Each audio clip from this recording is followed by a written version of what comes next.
कुछ एहसान तो आपने अपनी मर्जी से किए थे, कुछ मैं आपसे मांगने आया हूँ। कृष्ण प्रसाद मांगने वाले को सिर्फ भीख देता है, मगर तुम उन भिखारियों में से हो जो सिर्फ दुत्कार के काबिल है। सच्चाई क्या है हुजूर, ये तो मैं नहीं जानता, मगर मैं ये जरूर जानता हूँ कि जिसे आप जैसा बड़ा आदमी मुजरिम कह दे, उसे बेकसूर कोई भी साबित नहीं कर सकता। आपके कहर ने मेरी कमर तोड़ दी है हुजूर, मैं आपके सामने हाथ जोड़ता हूँ, मेरे दीपक को छोड़ दीजिए। ये जानते हुए भी कि उसने मुझे जलील किया, मेरी कंपनी में लाखों रुपए का गबन किया।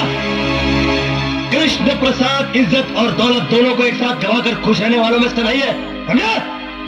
रहम कीजिए मुझ पे, मैं बहुत थक गया हूँ। मेरे बूढ़े कंधों पे एक बदनामी का बहुत बड़ा बोझ आ पड़ा है, छोड़ दीजिए मेरे बेटे को।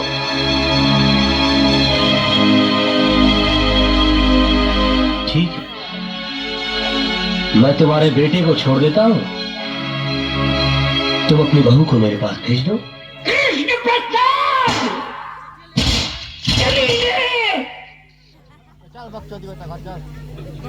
ये किसी गरीब की गर्दन नहीं है, एक टाइकून का गिरेबान है। उड़ा के बाहर फेंक दो इन्हें। पहले मेरे बेटे को फंसा दिया, अब मुझसे मेरी बहू मांगता है। अब मैं तो तुझे देवता समझता था और तू निकला सिर्फ एक आदमी, और वो भी एक नीच और गिरा हुआ आदमी।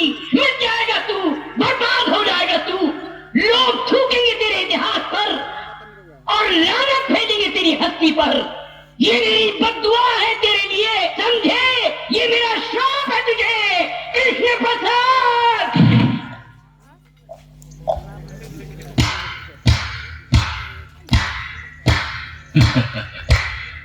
वाह कृष्ण प्रसाद, वाह वाह वाह वाह। आज मुझे पहली मर्तबा पता चला कि इतने बड़े महल में रहने वाला शख्स इतना छोटा भी हो सकता है। अरे जिस मोहब्बत को तो अपनी मोहब्बत के बल से हासिल ना कर सका, उस मोहब्बत को अपनी कायरता छल कपट से हासिल करना चाहता है। आज मुझे पता चला कि तेरे इस मासूम और भोले चेहरे के पीछे एक शैतान, एक भेड़िया रहता है। मास्टर, चिल्ला मत। तू मोहब्बत में मिटा जरूर है, मगर मोहब्बत के फलसफे को नहीं समझा। तू बहुत ऊंचा फलसफा है, और मैं यहाँ तेरी शरारतों को रफू करने आया था। तेरी बदतमीजियों को रफू नहीं कर सकता मैं जा रहा हूं। अरे जा, मुझे किसी की जरूरत नहीं है। अरे जब मैंने अपने दिल में रहने वालों के जाने का अफसोस नहीं किया, तो घर से जाने वालों की परवाह क्या करूंगा। मास्टर, तो सिर्फ बातों की चिंदियां रफू कर सकता है, दिलों के चिथड़ों को नहीं। चल जा,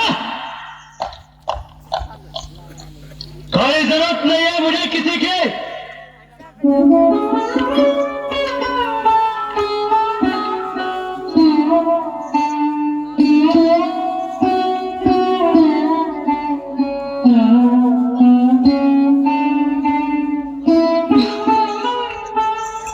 बाबूजी,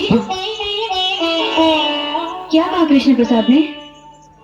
अरे कहेगा क्या, वो खुद दीपक को छुड़ाएगा। आखिर वो भी तो किसी का बेटा है, वो भी तो समझता होगा कि बेटे पे हुए अन्याय बाप को किस तरह रुलाते हैं। उन्होंने कहा क्या बाबूजी? कहा ना वो छुड़ा देगा। बाबूजी, मेरे चेहरे पे घूंघट नहीं है, मैं आपकी आंखों में अपमान के आंसू देख रही हूँ। कोई ऐसी कड़वी बात अब सुनकर आए हैं जिसे कहते हुए आपकी जबान आपका साथ नहीं दे पा रही है। मुझे बताइए बाबूजी, पति के गम से ज्यादा गमगीन कोई बात नहीं हो सकती जिसे पति सुन ना सके।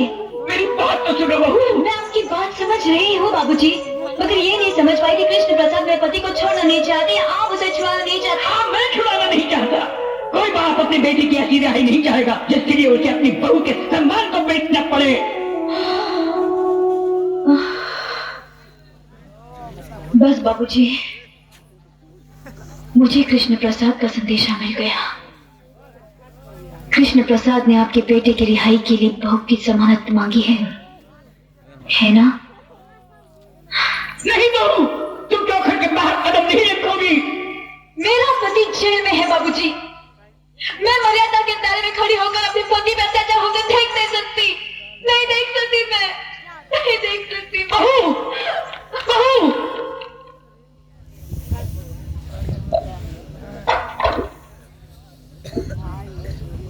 मैं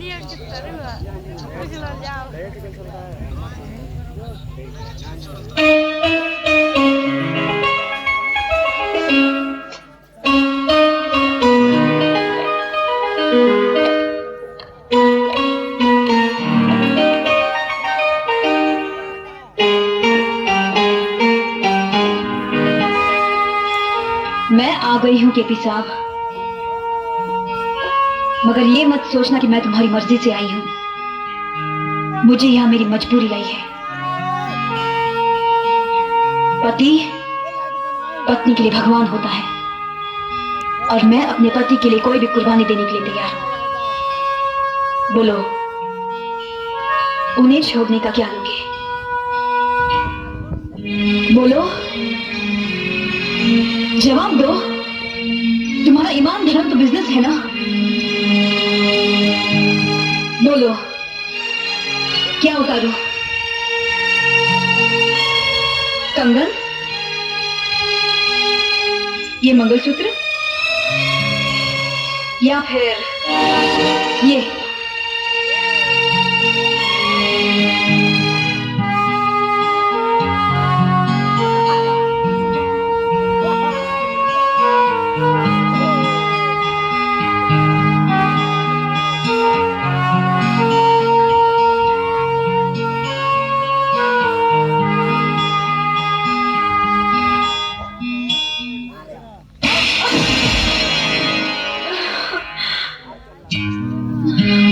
तुम क्या समझती हो मुझे तुम्हारे जिस्म की जरूरत है? तुम्हारे शरीर की भूख है मुझे?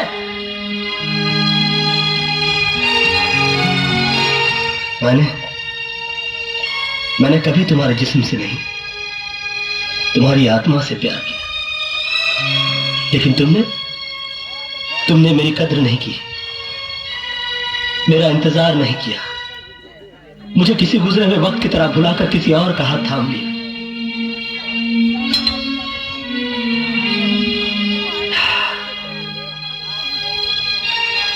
प्यार हम दोनों ने किया, मगर तड़पना सिर्फ मेरे नसीब में आया।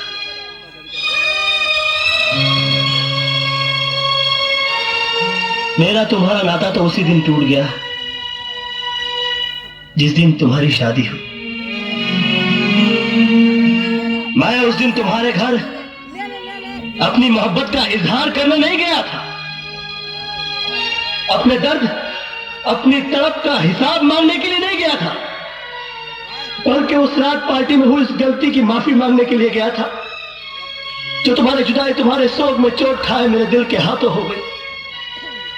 लेकिन तुमने मेरे जज्बात को नहीं समझा, मुझे कोई गिरा हुआ या घटिया आदमी समझकर धिक्कार दिया। मैंने तुम्हारे साथ जो भी किया वो बदला लेने के लिए नहीं किया, बल्कि तुम्हें इस बात का एहसास दिलाने के लिए किया कि तुम जो सोच रहे हो वैसा नहीं है। मेरे मन में कोई खोट, कोई पाप नहीं है।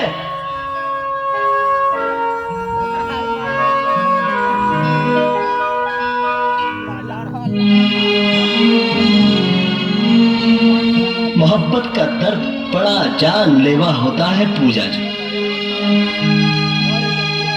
मैंने तो तुम्हें माफ किया, मगर दोबारा कभी इंसान का जन्म मिले तो मोहब्बत जरा सोच समझ कर कीजिएगा।